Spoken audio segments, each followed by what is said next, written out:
Heather Summers here, Senior Manager, PG Office. This is PGME News for PAs. I'm here with Naomi Doucette, Accreditation Coordinator.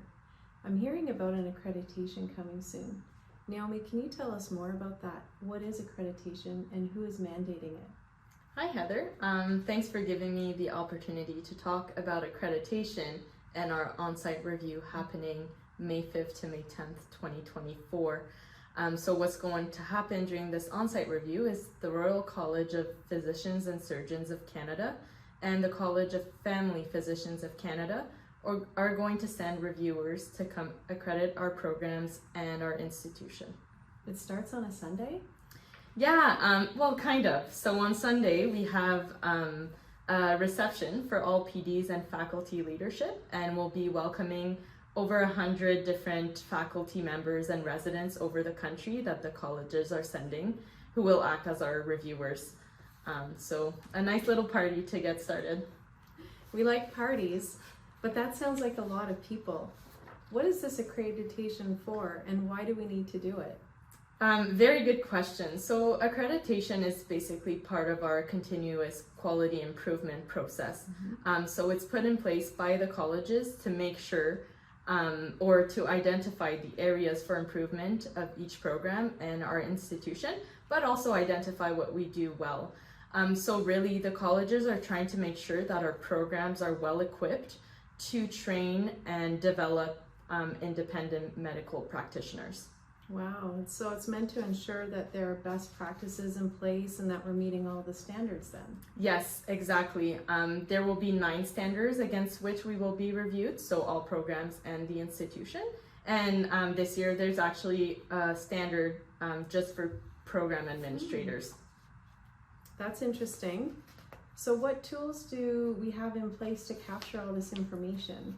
So we have a tool developed by the colleges that's called CanAMS, and on this tool, the programs will input all of their information, and once it's time for the review, we will give access to CanAMS to the reviewers. CanAMS, another acronym to remember. So do program administrators have to do data entry into this CanAMS tool? Thank you for bringing this up. So program administrators might be asked to help out with inputting some information or uploading some documents to CanAMS, but ultimately this is the role of the program director. So the PD should really make sure that everything is complete on the instrument and CanAMS, not the PA. So you heard it here first, it's the PD's responsibility. Will the PAs coordinate with the college directly? No, so the programs and the colleges do not communicate directly with each other. It goes through us at PGME, so we're the liaison between the colleges and the programs. Okay, so it's your job to communicate everything with the programs about timelines and deadlines and what to upload, etc. I'm just wondering out loud, what exactly then is the role of the PA? So there's a lot to do during accreditation. On top of helping out maybe with documentation, the PAs are really there to help organize the whole day, so the whole review. They'll prepare the agenda, they'll make sure that they have consent form from trainees to give their information. They'll send out a lot of reminders to their people to make sure that everyone is aware of accreditation and organize all the different meetings. So they just have to follow the instructions provided then, right? Yes. Yeah, okay. So it does sound like a lot. You'd said earlier it's a bit of a beast, and I think you're right about that. And we know that many PAs wear many different hats, so how can they possibly know what to do and fit it all in?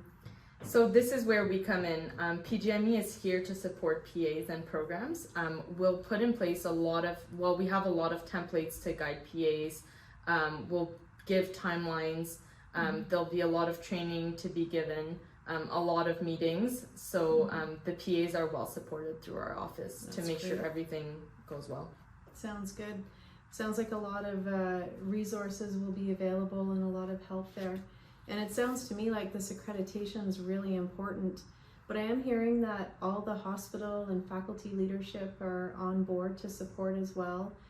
Program directors, department chairs, PGME office, and everybody, we're all working together towards the success. And this will be the first time I'm hearing that the PGME office will also receive an accreditation score at the end of it. I'm thinking again, like maybe you can tell us about what some of these categories, what the outcome of accreditation is. Yes, for sure. So there's actually 5 categories or outcomes that a program and our institution can get. And they range from fully accredited with no need for an external review in 8 years, or unfortunately to the full withdrawal of a program.